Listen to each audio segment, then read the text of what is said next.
All right, we are live. This is the Patcham podcast. I am here with Daniel. You know what, dude? I've always said, and this is from Raven. I've always said Leister, but I realized I shouldn't be trusting Raven. He doesn't even pronounce the name. I smacked it around enough so he should know how to pronounce my name by now. All right, is it Leister? Yep. Like, There we go. Star. Yeah, because dude, Raven, you guys worked for years on Oh, yeah. Wonderland. That's my boy Raven Gregory. And he still pronounces a character whose name is spelled Calie. He pronounces it Kaylee when that name is Callie, right?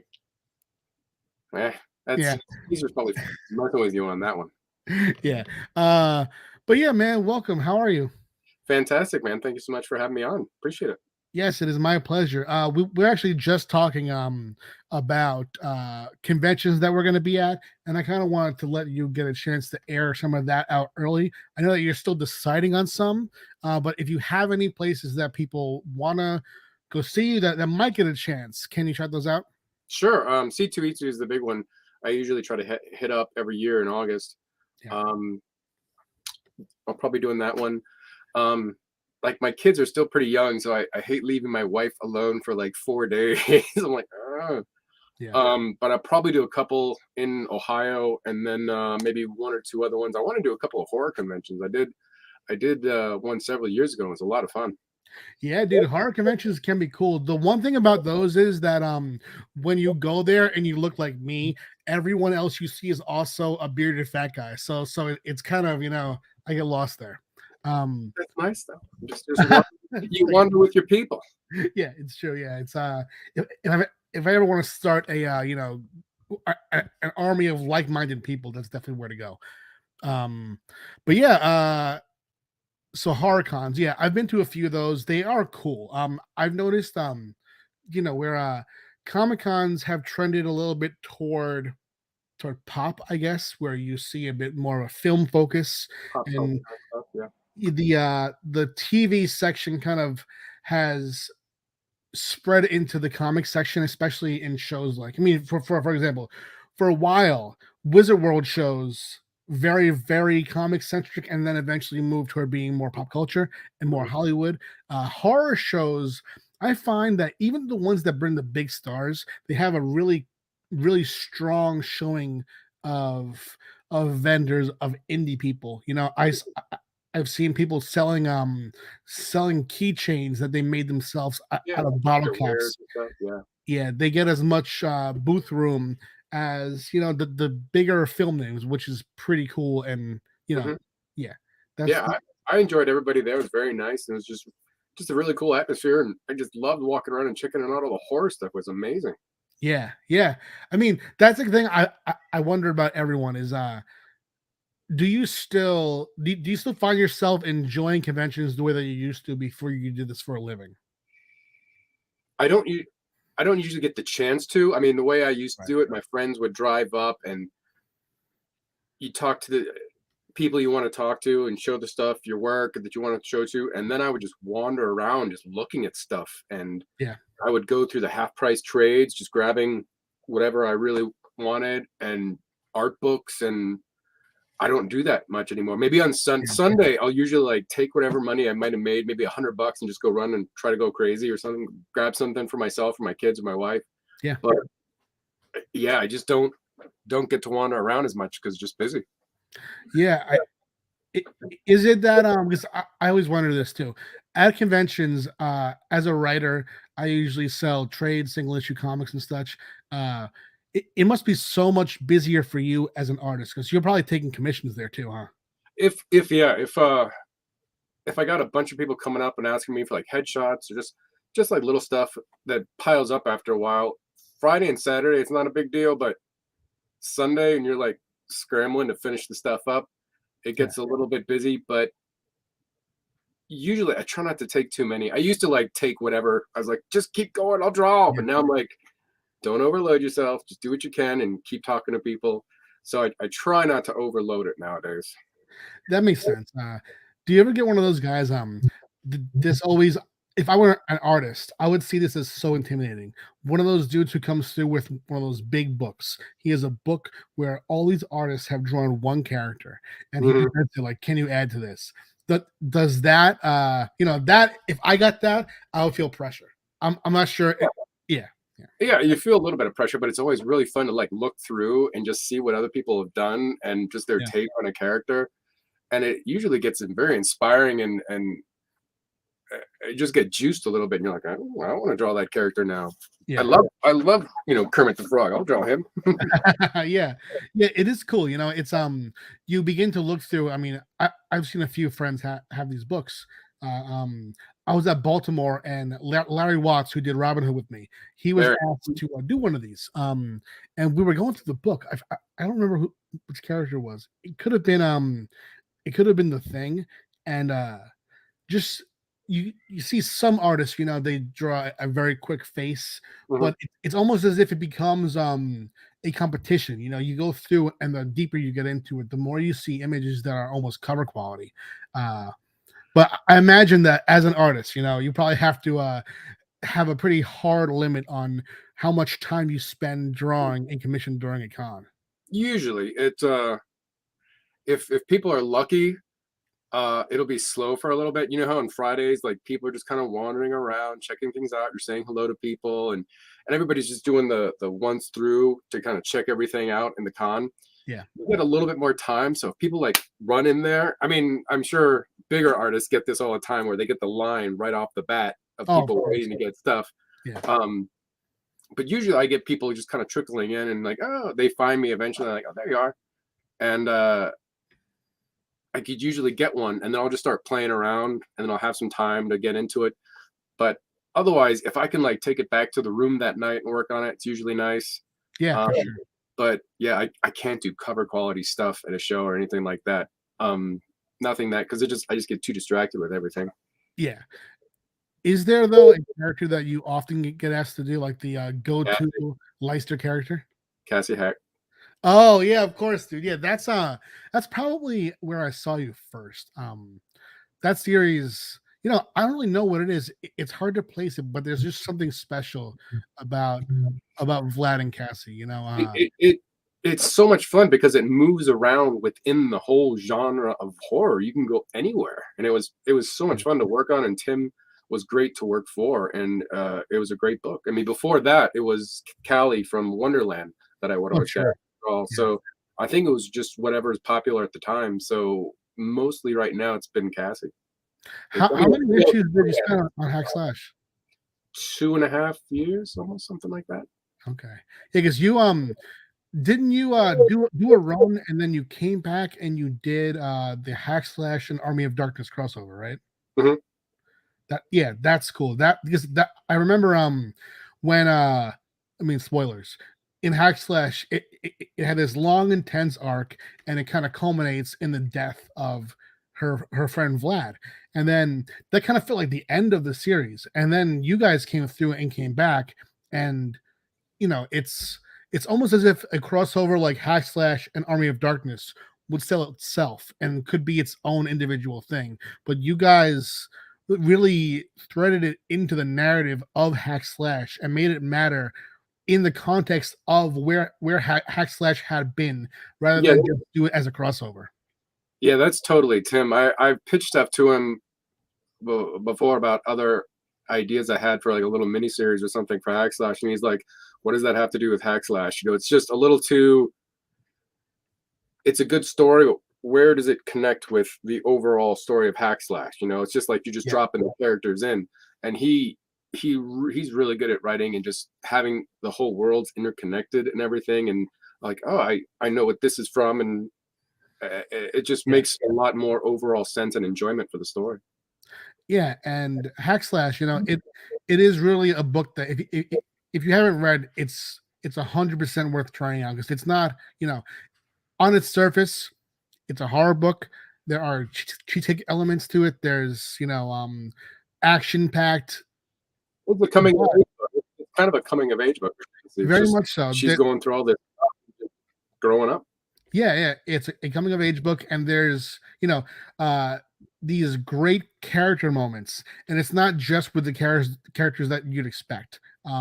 There's this character Pooch, that if I were to ask for a commission, I would probably ask you to draw Pooch. Just a very I get him. Yeah, very unique creature, and uh, there's these emotional moments that are well drawn and well written, featuring any character that you can imagine. It's just a really cool epic run. That's I mean, it's gone on for years now. There's I have personally I have 4 omnibuses that I can see from here. I know that there's at least 6 now, right?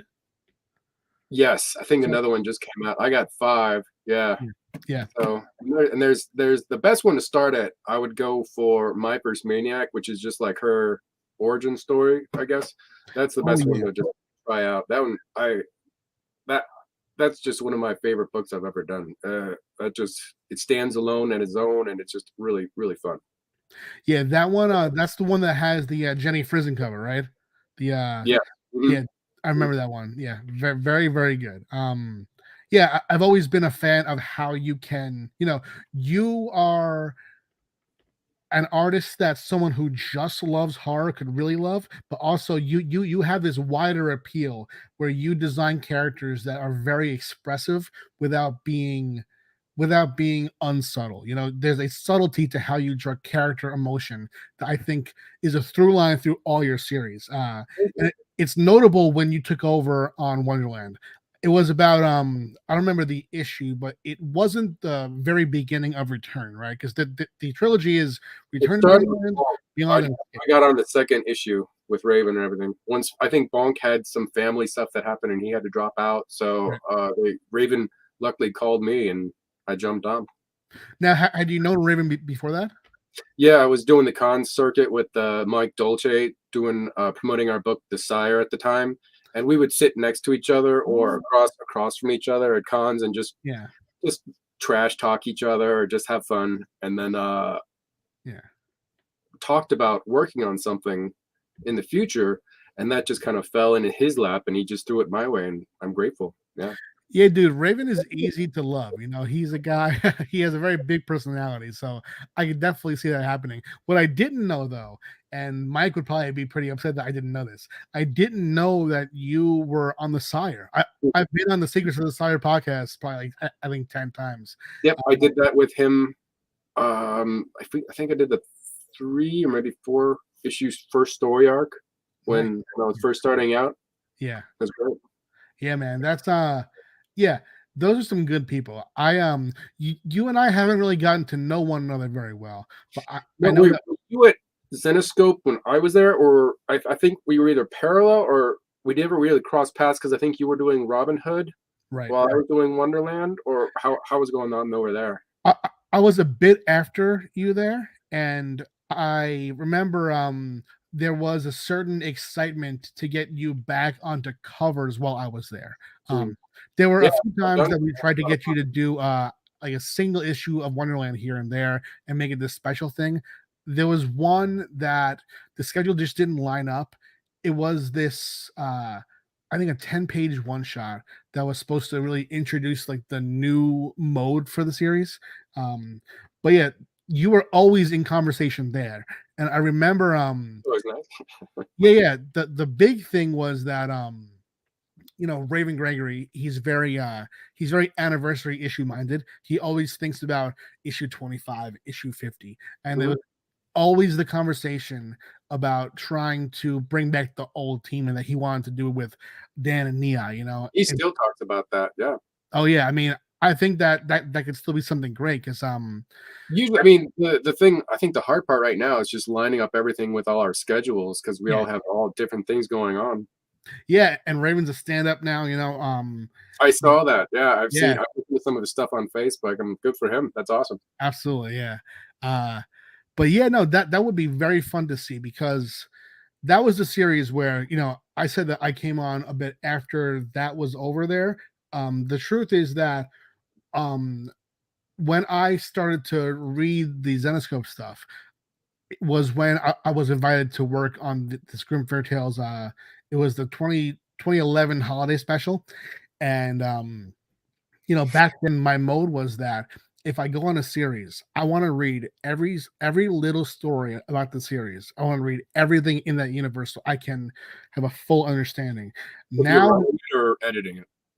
back then I was writing, yeah, just writing. Oh yeah, Um, you get yeah. If you can get if you read everything within the series, you just get little nuggets of ideas that you read, and also you just understand where the story's trying to go. Totally. 100%, yeah. And back then when I first came on, the structure of the Grimm Fairy Tale series was more, it was 75% anthology, and I started to see them weaving in an overarching narrative toward what was at that point the current issues. It was Wonderland that had already from the beginning done this epic story that started in Return and went through Beyond and Escape. Beyond Escape, yeah. Yeah. And I looked at, you guys, you and Raven and Nei, as like the golden standard and the goal of what to do at Zenescope, Thank you. Cool. Yeah, it was very cool. You guys spun something that was, it was an interconnected universe story in the Grimm universe that felt like a creator owned. It didn't feel like, riffing off of Alice in Wonderland. It felt like it was very much its own thing with its own voice.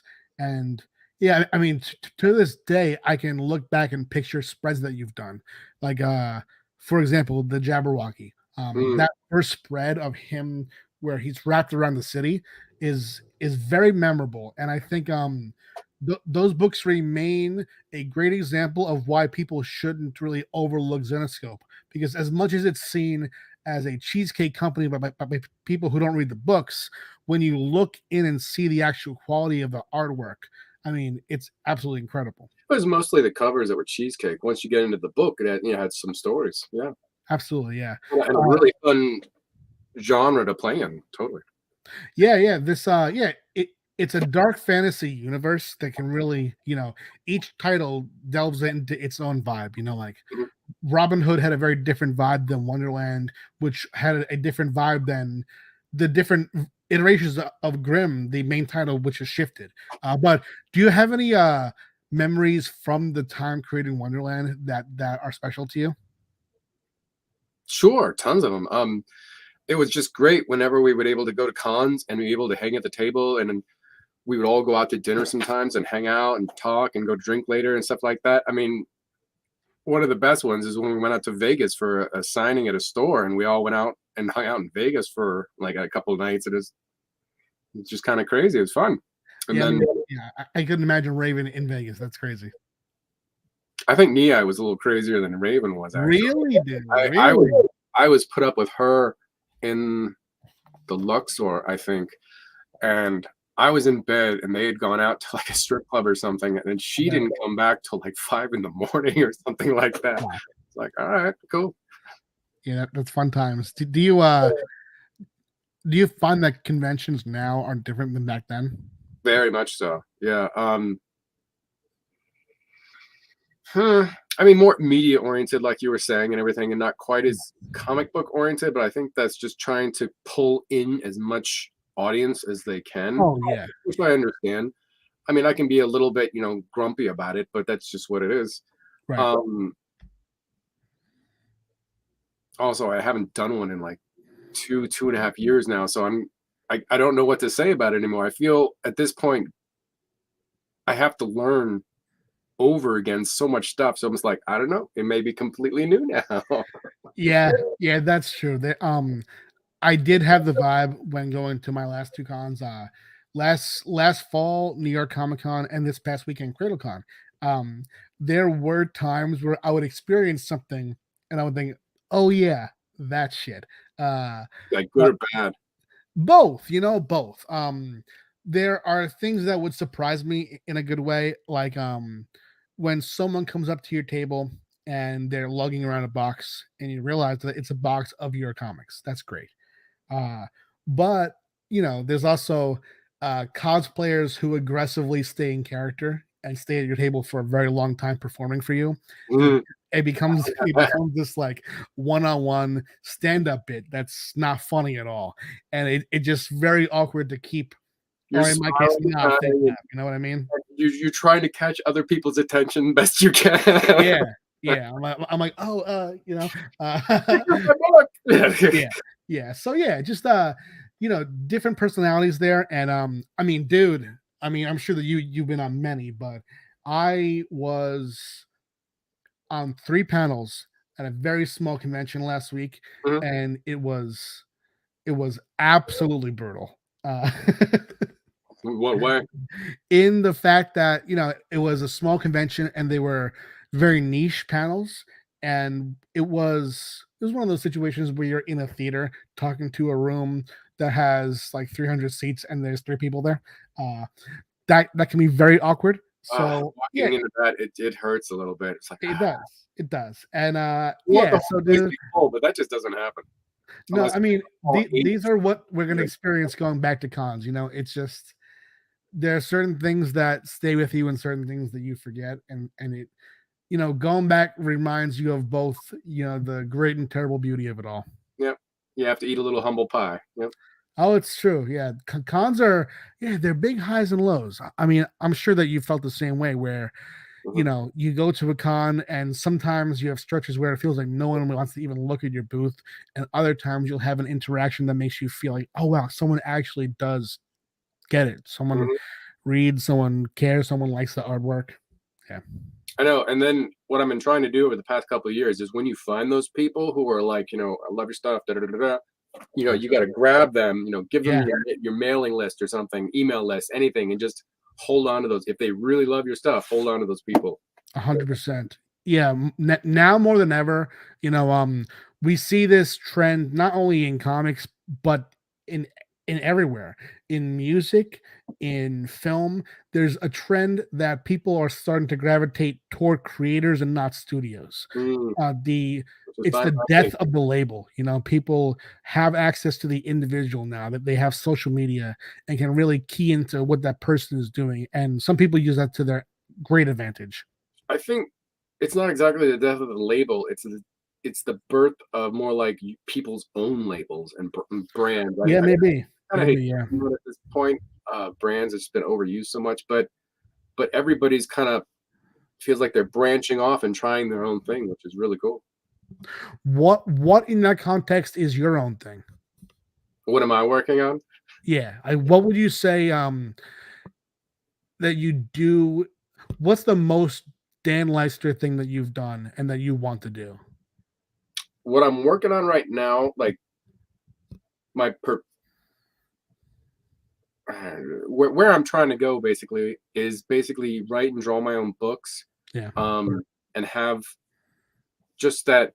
If I could do like 6 to 10 issues a year, I don't know if I'll get that high. Where like I got a Patreon account where I post a page of whatever I'm working on for myself and other stuff, and back behind the scenes stuff. And I have a couple people on there that this past few years it's been kind of up and down with people just having to like come in and then come out because they just have Yeah. other stuff going on. But the people on there have been great, just supportive and giving notes and talk to them about what I'm working on and everything.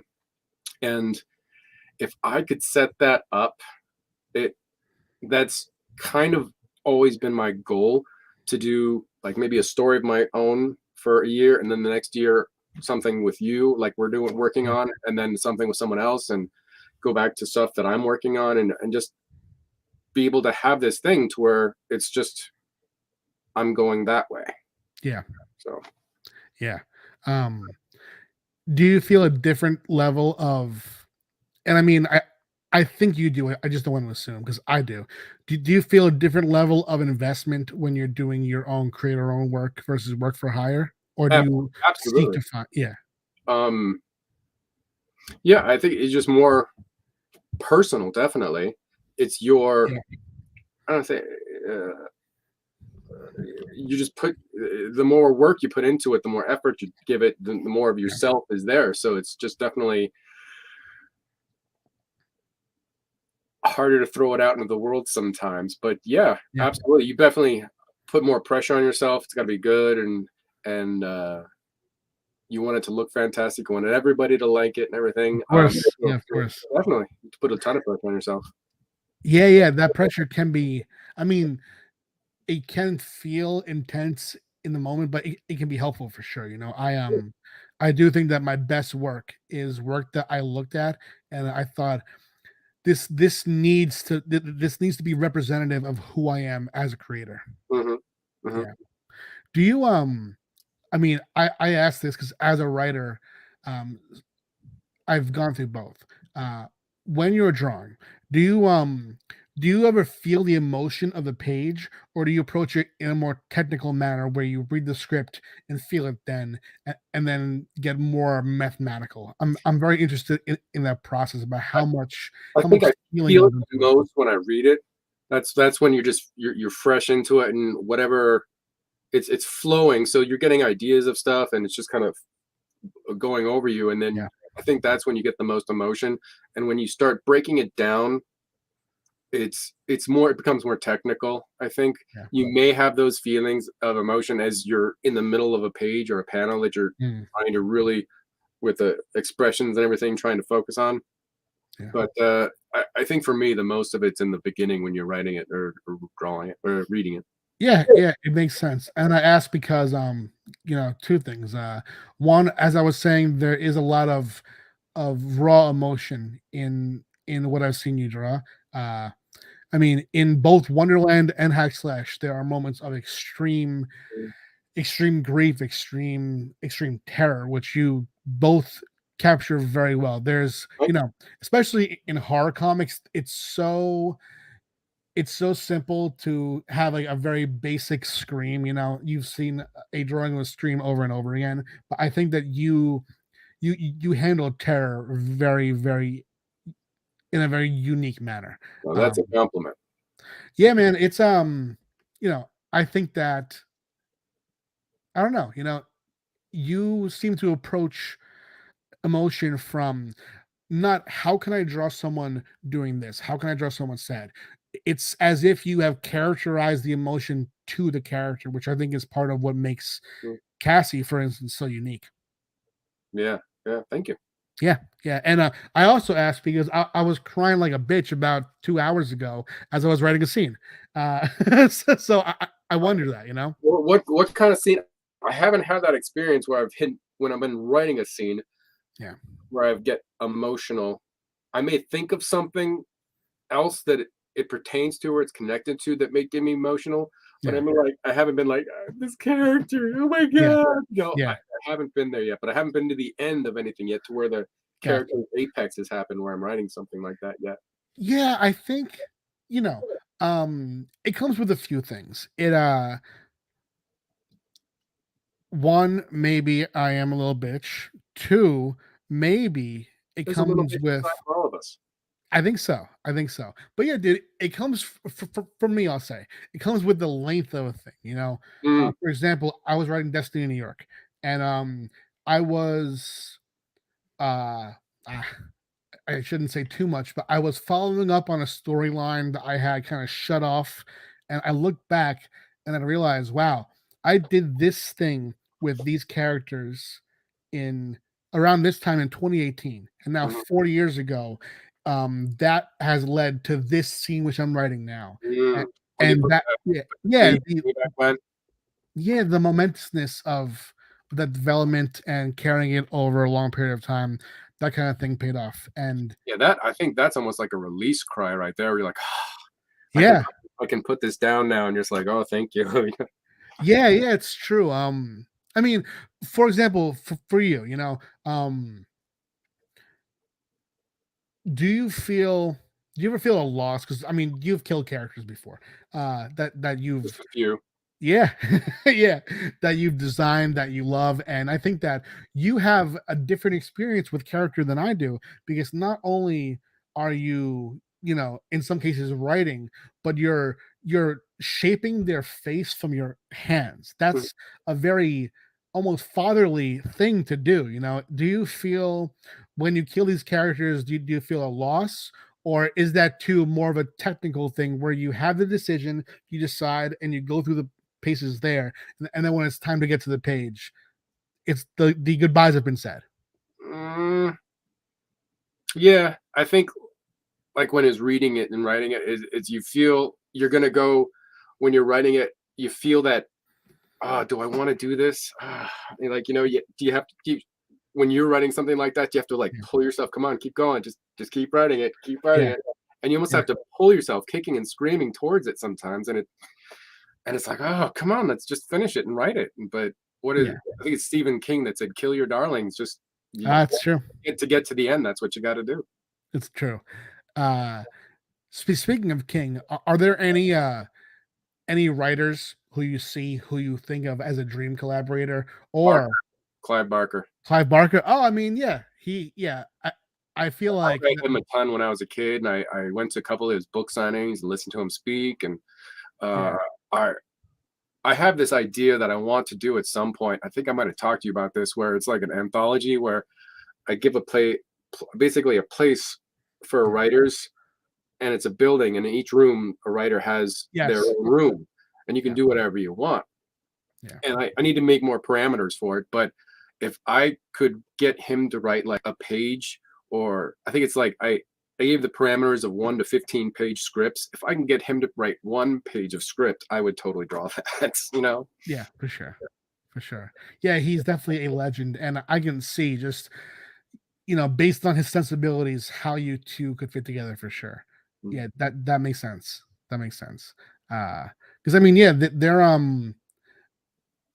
it's interesting what you do because you are an artist who also you are doing your own writing now as well. So I always wonder, like, at what time do you want to um, double down and just do your own stuff, or do you always feel that need to do both? That write your own stuff and draw it, Mm. and the collaborative thing. I've I've always kind of written my own stuff a little bit, just playing around on the side when I was growing up. You just Yeah. write ideas down in notebooks. Sometimes they go somewhere. I don't know if you've had these giant ideas when you're a kid, and you're like, "This is gonna be awesome," and Oh yeah, dude. you get Yeah. like 5 or 10 pages into it, and you're like, it's just too big for you at the time. Yep. You just don't know how to go the distance with that stuff, and then just keep going and going and going. And then I wrote Werewolf Run, and just to get that thing out, it was only 4 issues, but I was doing it on the side of everything Right. else. It took me almost 9 years to get that thing done. Yeah. Um, not the writing, but just the whole project. Yeah. Then the project I'm working on now, Metal Ice Cream. Once I finished the script for Werewolf, I started the script for Metal Ice Cream. So I've been working on that for a while, and then I'm about to finish the first story arc in Metal Ice Cream, drawing it as I'm writing, and almost about to finish the second story arc. So I try, Nice. if I can keep that kind of momentum to where as I'm drawing, I'm writing the next thing. Yeah. That's kind of what I'm trying to line it up as. I mean, it's very smart. Yeah. I like, one of the things I see you do, just putting out all your own projects and doing these Kickstarters and lining them up, and all these promotional things. This is one of the reasons I wanted to work with you and talk to you. I'm just really Yeah. admiring all the work that you've done in terms of putting your own self out there and your own work out there. It's just, that's fantastic.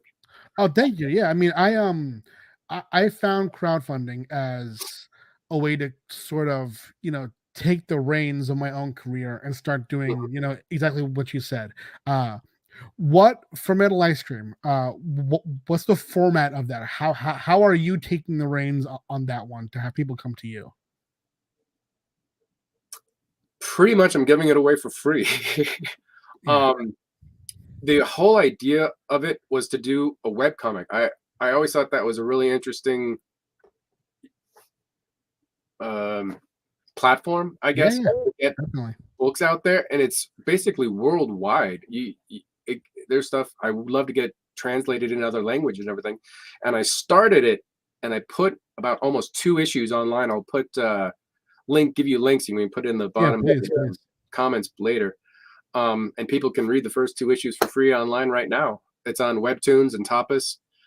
Just look it right up. It's right up there. But what my hopes is, I'm like I said, I'm almost done drawing it. I started putting it up and everything, and very quickly realized I can't keep up with the pace that they usually have with those. Gotcha. So I'm only going to be putting up like a page a week. So because just that's just what it is for me. And Yeah, then I had to stop because what was it? Yeah, it was catching up to me so fast, and I was about yeah, to have my third child at the time. Um, and it was just too much, and I had other work to do, so I just couldn't do it at the time. yeah. So I had to put it on hiatus, but I didn't stop drawing it or writing it, so I just kept going, just slowly. And now that I'm almost done with it, I'm going to start it back up again. And once I start posting again, the whole story will be up there without hopefully any interruptions at all for the first story arc. That's awesome. What is the pitch for the series? See, this is the part I'm still working on. This is so. I mean, dude, the pitch is the hardest part. So feel free to give as little or as much as you can. But yeah, I want the audience to be sold on it. The art is obviously going to be amazing because it's you. So let's hear the story. It's basically my love letter to heavy metal and the movie, the magazine, and just all that crazy alternative comic book stuff that I'd not seen in the mainstream before, just with superheroes. And I grew up reading G.I. Joe and everything, which was fantastic, by Larry Hama, and loving that stuff. But then I found these other just totally out there stories, and it's like, this is amazing. So it's basically a, what do I say? It's like a psychedelic romantic comedy sci-fi space adventure. This first story arc is almost just like a car trip, like a road trip almost in space. That's cool. It's a lot of fun. 2 characters. Jennifer Crush is the main character who gets stranded in space and bumps into her just go on the website, you can read it, but basically her little ship that she got past some space pirates, and it's basically running out of steam and about to just turn off, and she's going to die in space because there's nowhere to go. And she bumps into this giant spaceship kind of floating in space out of nowhere. So she jumps off her thing and gets onto this one and meets this little red ball named Red, who pilots this thing by himself with his robot. And basically he takes her to, or the intention was to take her and drop her off somewhere, but just things just start happening and going crazy at that point. That's fun. So I've always wanted to do a space book, so I can draw like outer space and spaceships and planets and things like that, which is so much fun. And then I feel with sci-fi, you can bend the rules of reality a decent amount without being like, people be like, whatever, dude, that's stupid. You can do a pretty good amount of stuff without too much kickback. So it's been just a lot of fun to play with. That's awesome.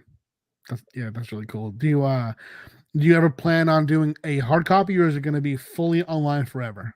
No, I really hope to put it together eventually. But the initial intention was online, so I'm going to stick with that. Yeah. Just it's one of those books where it's more adult. There's some in the actual story on my Patreon. There's some nudity, drug use, violence, cursing, bad words. I just wanted it all in there. It's not a kid's book. I just had to. I feel like I had to get that thing out of my system. I don't know if you've ever had those where it's like, I don't know if anybody's gonna like this, but I just need to get it out. Yeah, no, dude, for sure. Yeah. I mean, yeah. So, yeah, I'm still kind of working out how I want to do that. If I want to do, because when you were on the podcast and I talked to you before about, issue to issue, do you put out the whole book? Right. And everything. That was something I was very interested in talking about and listening to you both talk about. I'm not 100% sure how I want to do it. I know at the end, I would love to have, I almost think of them like albums at this point. Like, this is my white album, this is my black album, or something like that. Yeah. And if I could, because I have, right now it's in black and white with grayscale, just so I don't have to pay anybody to color it or anything. Yeah, dude. Yeah. But technically, I could print the thing right now in black and white and be fine. Oh, I mean, I'm a huge proponent of grayscale artwork. That's I mean, that's what we're doing together. That's what Destiny New York is. Prison Witch. I'm big on the grayscale is complete movement. People have so long said things like, that a black and white page feels incomplete. And I really want to push the idea that with the right shading, and you, in my mind, are someone who does the shading for this perfectly. With the right shading, that is as complete a page as a colored page, and anyone who looks at it could think the exact same thing. That's always my goal. And I think that, just seeing your pages, I've seen these pages as well.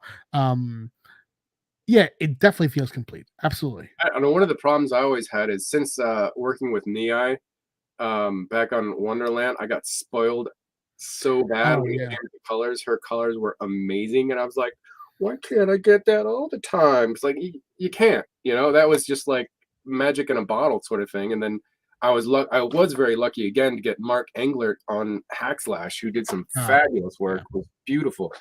Um, but trying to find someone like that because those guys are just went on and got hired by like Marvel or DC and Of did some course. detail work and Yeah. got contracts. So I can't afford to pay them their rates or anything like that for an ongoing. So I was like, how am I going to keep this going and do I expect that level of work? I'm like, I can't do that. So I had to deconstruct it a little bit and just bring it down to its base level. And Yeah. what I'm actually hoping to do at some point is do I don't know what it's called, but I think monochromatic, where it's like black and white and maybe has just one color, like a blue. Oh yeah. I love Yeah. the way that looks, and I would love to do one at some point. Yes, so do I. I've talked to someone about doing a book called Blush, where it's all grayscale with a little bit of red and pink here and there. Mhm, mhm. Um, Yeah, that kind of thing I think is very cool. And it just experimenting with you know not the full range of colors is very very interesting to me. So that would be very cool to see you do that. yeah. I just want to be able to play within comics and just try it everything if I can. Like I'm Yeah, working on 2 kids books right now. I'm trying to finish those up, and I find those it's storytelling. It's still storytelling, but I'm trying to let myself be more abstract with it, I yes, guess. And I don't yeah. feel I can be abstract with mainstream comic books usually. Sometimes I can, but overall not usually. Yeah, it makes sense, dude. What you said speaks to me too, because earlier we were talking about like labels and brand, and there is, this conversation about like what is your brand? How do people know you? And I've kind of I've been doing what you're saying here and just trying different things at once because I feel very resistant to the idea of having a Pat Shannon brand. I more really want to just be, you know, an artist in the sense of not physically drawing, but an artist in the sense of a creator who isn't really bound by a certain kind of form. Yeah, Like, you don't get for- pigeonholed, right? yeah, like for example, right? I was I hate being known as like the blank guy. I was known for a while as the Zenescope guy, Mhm. and I'm very proud of my work there, and I'm very grateful for the work. But I'm not one company, and that company isn't just me. They have a lot of great creators. So my goal there was that when I stopped being a staff writer, my idea was, I love these people. I'll eventually work for them again on a work for hire basis, and I am now. Mhm. But I waited 4 years before doing anything because I Even wanted even to. your own stuff. No. I waited 4 years before doing any work for hire for Zenescope again. Oh, okay. Yeah, yeah, because I didn't want to be seen as, you know, I knew if I didn't take a break, I wouldn't shake that brand. Right. And my thought was that all right, I started doing some work for Avatar. They have the more intense, like hard R horror. So I Mhm. was like, all right, Yeah. so I have that gig. Now I have to balance it out with doing some kids books. So at the same time as I was doing books like Stitched and Crossed, I was doing Casper and Underdog, just to really shake the idea that I could be this one thing. And what you said really rings true to me that, why not do everything? Why not do a kid's book and this sci-fi book with nudity and horror at the same time? Like, who is to say Who's no, stop- dude? who's stopping you? Yeah, I yeah, mean, most of this is just getting it done. If you want to go a direction, you got to go that way. Most of the stuff is just the stuff in your head saying, you can't do that, but you just got to break through it and do it. I mean, I one of the things that made me want to try to do the kids books and everything is I saw an interview with Neil Gaiman and he talked yeah, about how he was at a party or something and someone was like, what do you do? And he's like, I'm a writer. He's like, what do you write? All of it. Kids yeah, books, comic books, I write. That's what yeah, I do, yeah, and I was like, that sounds good. And because I've always been spearheading, trying to get into comics and doing that. But I'm like, I draw. Why can't I draw pretty much anything? yeah, So I'm trying to lean into that and use that to my advantage to be able to broaden this whole thing and make it more of a career. Yeah, that's awesome. Yeah, that is very similar to how I look at writing as well. And yeah, I mean, I've always been a fan of you. We are approaching when you said that that we I should. know, I see it, I see it. Let's Yeah. talk a little bit about our next project that we've been working on a little bit if we can. Yeah, let's do it, dude. What I'll say about this is that I am thinking about it in terms of what you were just saying about breaking out of, limitations. I'm You'll see it when you get this next script. I've written chapter 1 by keeping what we have, and then as I progress, I'm really delving into prose elements. Mhm. And Right, what we started with so far is mostly introducing the characters and just get the story rolling. right, and you'll see that when you get the script, it has broken a page down into what I call a page equivalent, which is I take what would be a page of work and I break it up. It's as if I shattered the page, and you'll see like a panel and then prose, 2 pages of prose, a panel by itself on a page, and just really weird stuff that I think is going to speak to the uncertainty of the character's sanity as things go along. Mhm. And I'm excited to see what you think about this format and if it connects with you. And I Yeah. really want to invite you to also do your own thing on the book too. It's going to be, as we get more into it, it's going to be a looser and looser kind of roadmap for us. One of the things, I don't know if I talked about it with you, is this that really drew me to the project is uh I wanted a cast of characters that I could play with a little bit, Yeah. that weren't I've been used to just drawing all females, so it's a cast of characters and there's more male characters than I've ever worked with. So I'm trying to get more into that and having specific designs for those characters and looks for Yeah. those characters and being able to play with the interaction of those characters, which is really fun. And then I think the whole book's totally digital. I've been trying to Yeah. do it completely digital for the first time, and hopefully it's working out all right. I mean, it's looking great, and I will say that you and I are the exact same there, dude. In that this is the most male cast I've ever done. I But too am very known for female characters, so it's a purposeful thing. So yeah, I'm with you I, on that, dude. I totally am into it and want to just play in that playground right now. Yeah.